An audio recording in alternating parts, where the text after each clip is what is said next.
Give us a sense of why this is so important for your country and your neighbors.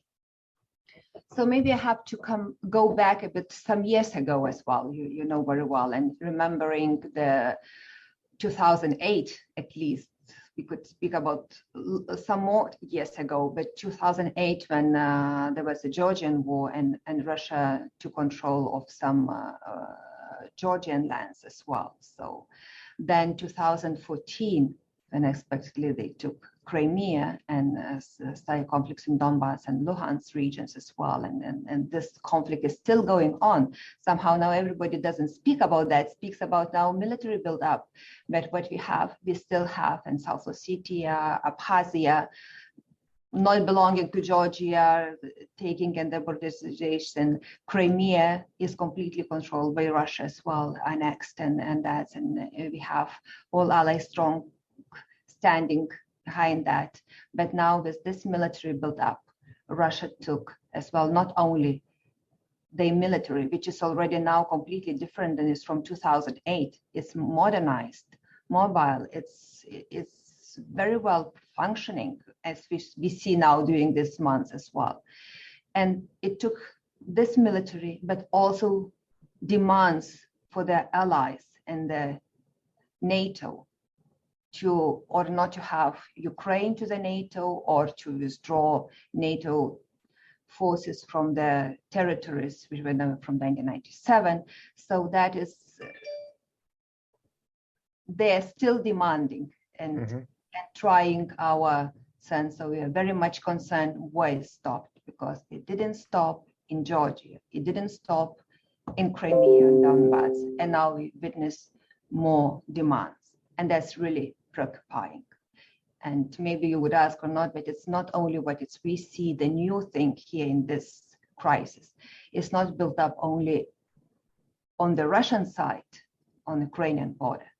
There is an unprecedented number of Russian troops in Belarus, yes, north from Ukraine, which hasn't been during any exercises. They didn't have such a big number of troops there. And if we see that maybe they're targeting Ukraine now, from that, we realize how fast they can move those troops to Belarus. So it's a real game changer. And we don't know how it would be in the future. I mean, that's also from the Lithuania. Belarus border is 50 kilometers or miles from Vilnius, from Lithuanian capital. So for us, it's a big concern as well. And that's a part of what I wanted to ask you about, that border between Belarus and Kaliningrad. There's a little place called the Suwalki Gap, and there aren't many people in the West that know what that is, but you do. And I wonder if you would just tell us why the Suwalki Gap is so important right now, and why we should be keeping an eye on that too. Okay, great question, and it's really, for us, it's a big preoccupation.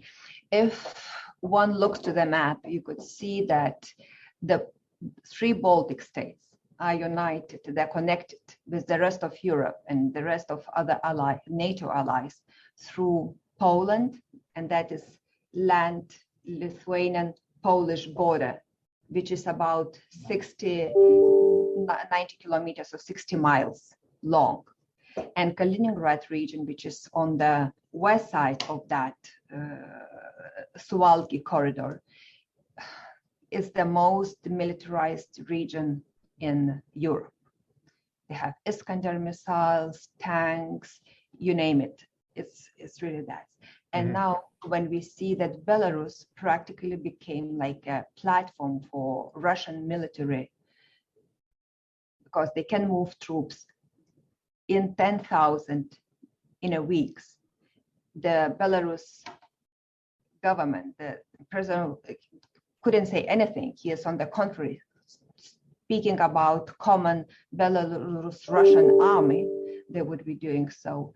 So this Suwalki Gap can be very fragile, and if some could be military taking very easily, if it's of course we have Article 5 which protects us very much. We have NATO troops in Lithuania, US troops, but that's why we are so much preoccupied. And to have the real deterrence. Mhm.